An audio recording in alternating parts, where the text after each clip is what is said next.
State Representative Jeanine Nodder, and you're watching Chattin' with Jeanine.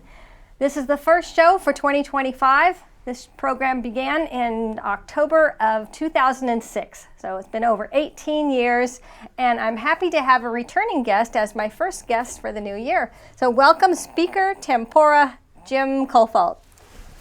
Thanks, Jeanine. Nice to be here. So you were on once before and we talked about a bill that you sponsored and I co-sponsored, Spelling to Communicate. Yes. What happened with that?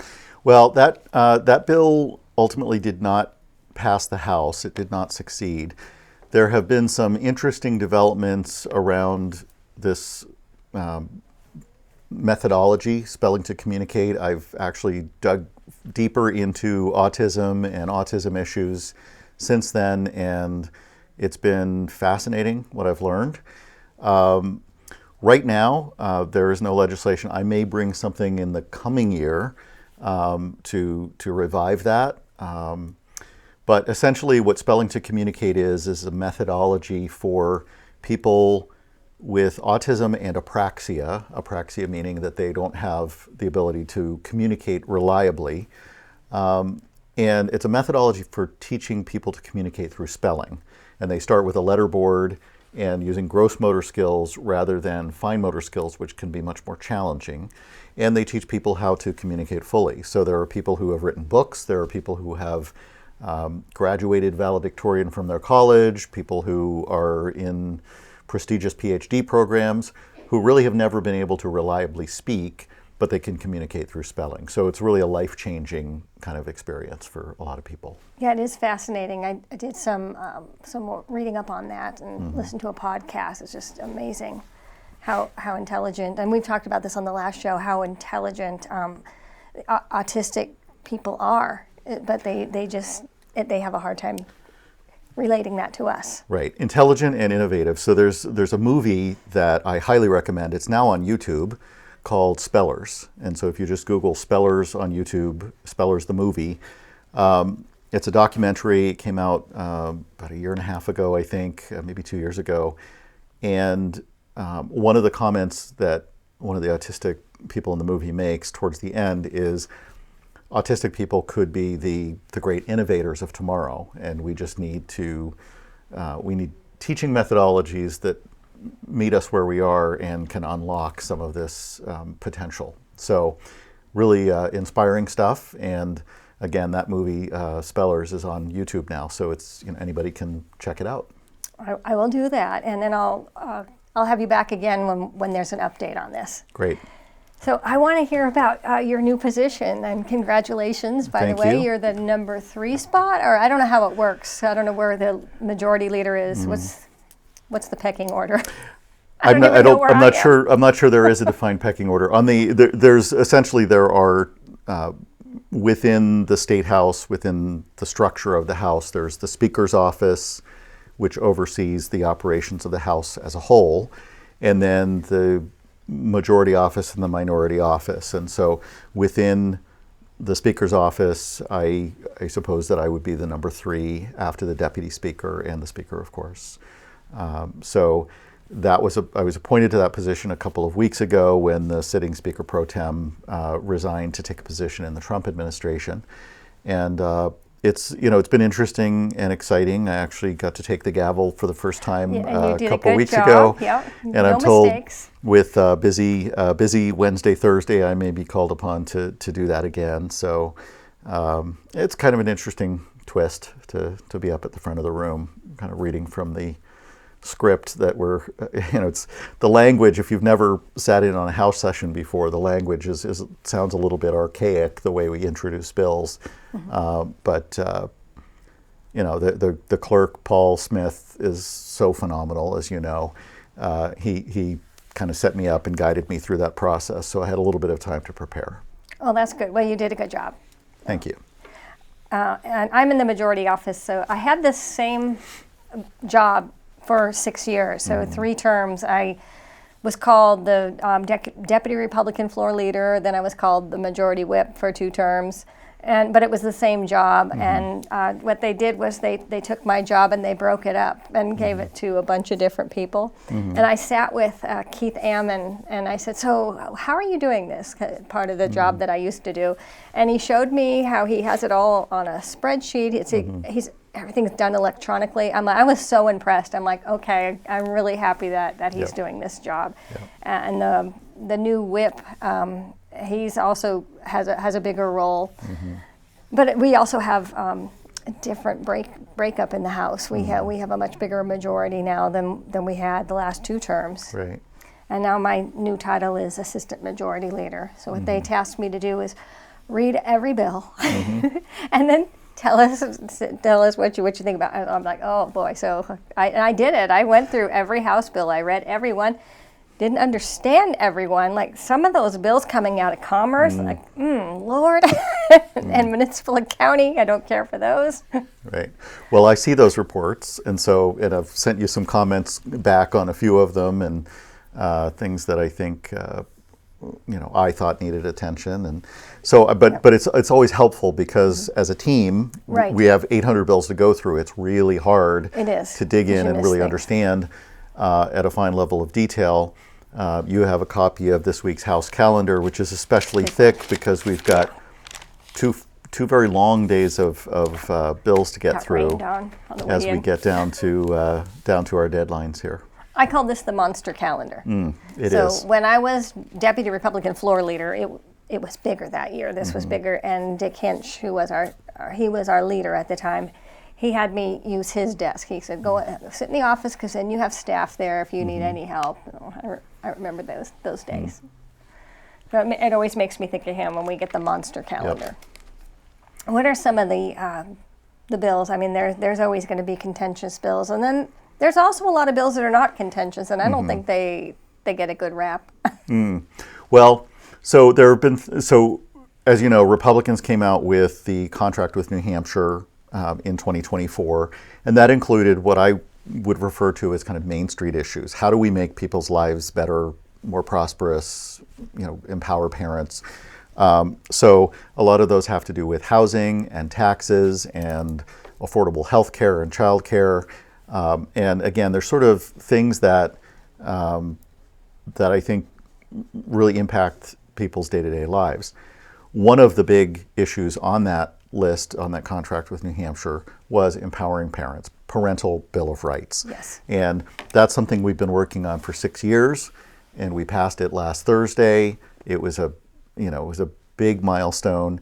The Senate, of course, passed a similar bill on the other side. What I expect is that as our bill goes to the Senate, as the Senate bill comes over to us, I expect we'll probably see those pass, and then we'll have to sit down and hammer out the differences. There really aren't many differences. They're quite similar, but they both assert that parents have a fundamental right to oversee the upbringing of their children, their education, their religious upbringing, their medical decisions, all of that.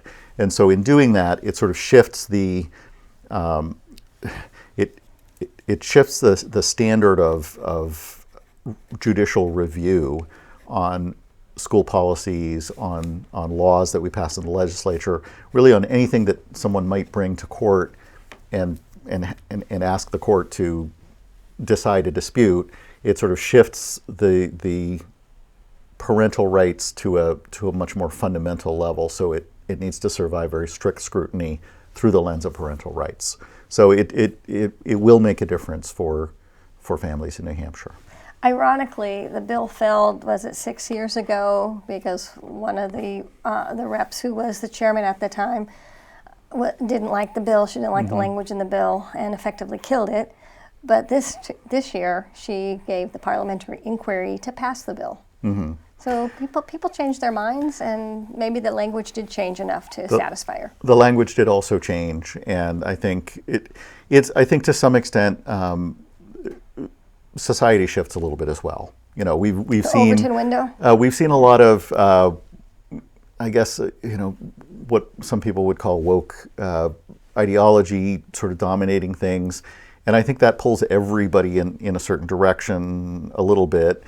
Some of us are kind of digging on our heels and have said, some things are fundamental, and we want to make sure that everybody is equally respected.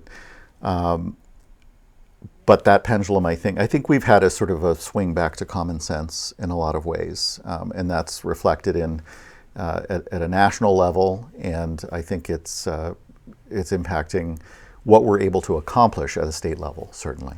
Right. So there's the national scene, there's the state, and then there's the town. Like, I don't know where my town is at right now, because I know the minority is which I think is the minority, is very, very loud. They're a big, loud group, and the squeaky wheel gets the grease. So the rallying cry of late is that the schools need more money, and it's the fault of the state reps, so you need to call them and tell them to give more money. So in other words, the solution to every problem is to throw more money at it. Well, eventually you run out of money. You can't keep squeezing people dry. And right. We hear about the elderly and the fixed income, but not just them, it's everybody. Everybody right. is hurting and can't keep giving everything. Right. Well, you raise a good question. There's a couple of interesting data points. Somebody gave a speech on the House floor recently in which they referred people to a graph on a website called Edunomics. And that graph plotted on one axis was how much do they spend per student, and then on the other axis was what's the performance. And so this was referring specifically to a subset of children in poverty in California. And really interestingly, the lowest performance correlated with the highest expenditures, if you can believe that. But the dots were all over the map. In other words, there wasn't a strong correlation between how much money you spend and what kind of results you get. And I think that this is a fallacy that has been pushed over and over again, is if we just spend more money, we'll get better results. In fact, if you go back to the Claremont decision and the per capita or per student spending since the Claremont decision years ago, our per student spending, even adjusted for inflation, has skyrocketed. And you know what's happened to the results in those periods? In that period? Nothing. So there's been no improvement in academic outcomes. There's been quite a lot of spending that has accompanied that. And so one of the things you mentioned, elderly people, I would say everybody has expressed concern. As I was knocking doors during campaign season, people said, our property taxes are out of control. We've got to do something. So one of the interesting bills that's before us right now is House Bill 675. And the spending cap? That is a spending cap on school districts in the state. And it doesn't prevent school districts from spending money. They can spend money, but they do have a higher standard of persuasion if they want to spend above the rate of inflation. In other words, if they can convince 2/3 of voters to override that inflation-adjusted limit, then they can spend more money. But they really need to make a strong case for it. So that's what House Bill 675 is aiming to do. So we see that as an important step. And again, one of the points in the contract with New Hampshire is to do something about property taxes, because we as a legislature don't set local property taxes. That's set at the local level. This is a way for us to say, you've got to respect the fact that people have property rights, and when you're charging them as much as a lot of cities and towns and school districts are charging them, you're in essence making them rent their own home from you, and it's reached a crisis point. So we're trying to figure out how we can encourage cities and towns and school districts to live within their means, because we all need to live within our means. Government has to do it too. Right. But the other side will say, well, then we're just going to cut sports. We're going to cut this. It's like, why? Why would you hurt the kids? Why would you take that money away from the kids when you've got administration making six figures? I mean, like over $200,000 a year. Just unbelievable. Right. Over time, we've seen the number of administrative positions increase, the number of teachers doesn't increase. The number of administrative positions has increased, and it's gotten very, very expensive. So, and if you look at charter schools, and the results in the charter schools are amazing, and they're not spending nearly as much money. So money is not the reason. right. The Academy for Science and Design is really shown some excellent results with innovation. There's a school that one of our colleagues in the majority office is involved with up in Concord called Synergy Academy, and they're taking kids that have really not thrived in traditional public school environments, and they've taken those kids into a charter school, and they're really thriving. So I think that there are different environments that help different kids, and so part of what we're trying to do is increase school choice and allow more of that. Right. Another thing that the loud people, they don't like are the EFAs, the Education Freedom Accounts, and there's been so much disinformation and misinformation out about the EFAs. And they're saying, well, we can't afford it, it's going to raise our property taxes. And then in the same breath, I'm going to say there are people saying that they're working hard to lower property tax, but how? How are they doing that? By wanting to implement an income tax or some other tax that, so all you're doing is shuffling money around. So okay, you lower the property taxes maybe a little bit, but now you have this other tax, and then they both continue to rise. That's what happened to New Jersey. They ruined the state of New Jersey. Well, interestingly, some of the same people who are complaining that EFAs cost too much, I would argue they actually save money, but some of the same people who are arguing that they cost too much have brought bills forward that, for example, would retroactively backfill some building aid that districts that built additional capacity and weren't going to get aid for and didn't get aid for would retroactively be paid aid for making those decisions to spend more money and build bigger schools. And with declining student populations, in many cases those schools are well below capacity right now. So those were local decisions.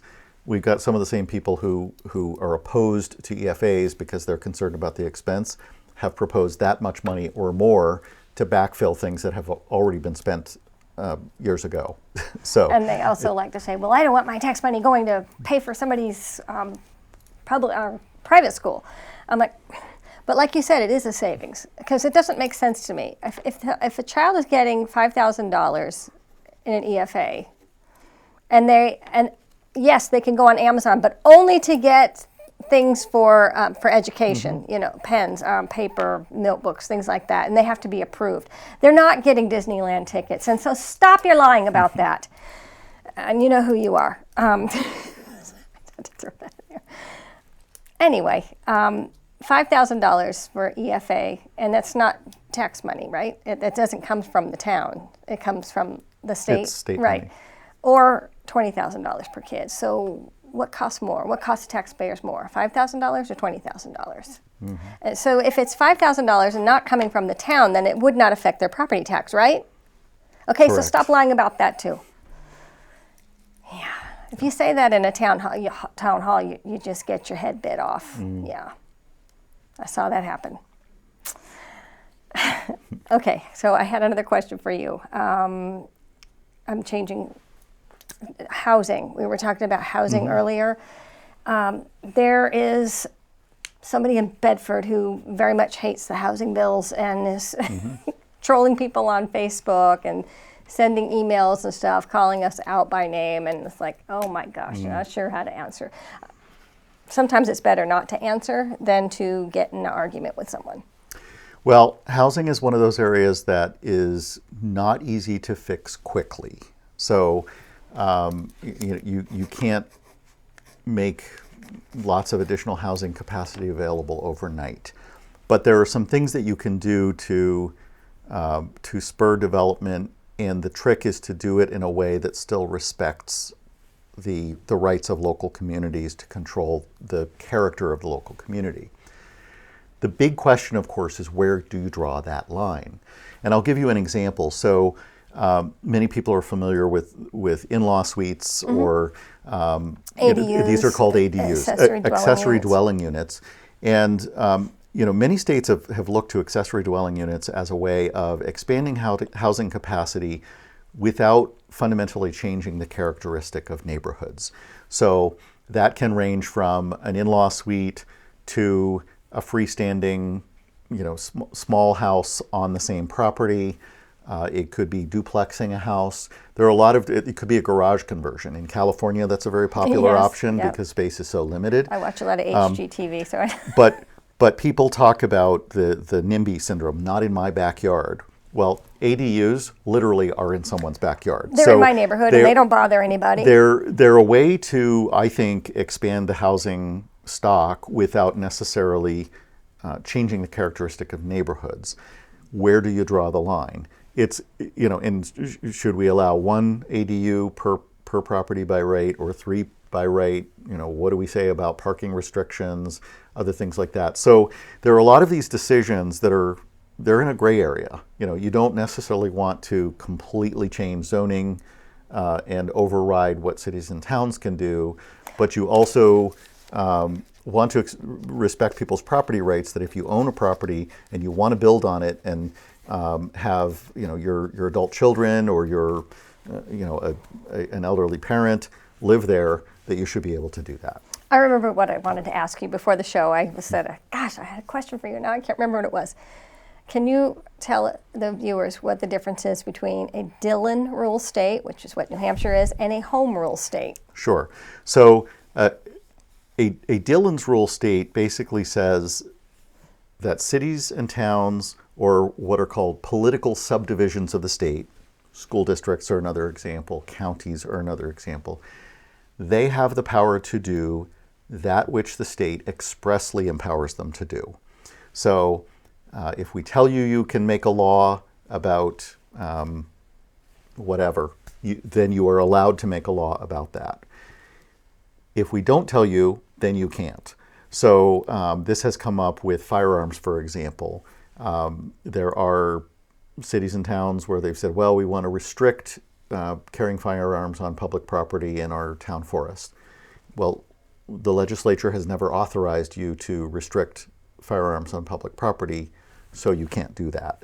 A home rule state is where essentially the opposite is true. If the state does not expressly prohibit you from doing something, you're on your own. You can make your own decisions at a local level as to what you do or don't want to do. Because we often hear local control, local control. Well, your local control is what the state says that you can do. Right. And then before I run out of time, I have to mention Article 7 in our town elections that are coming up in April.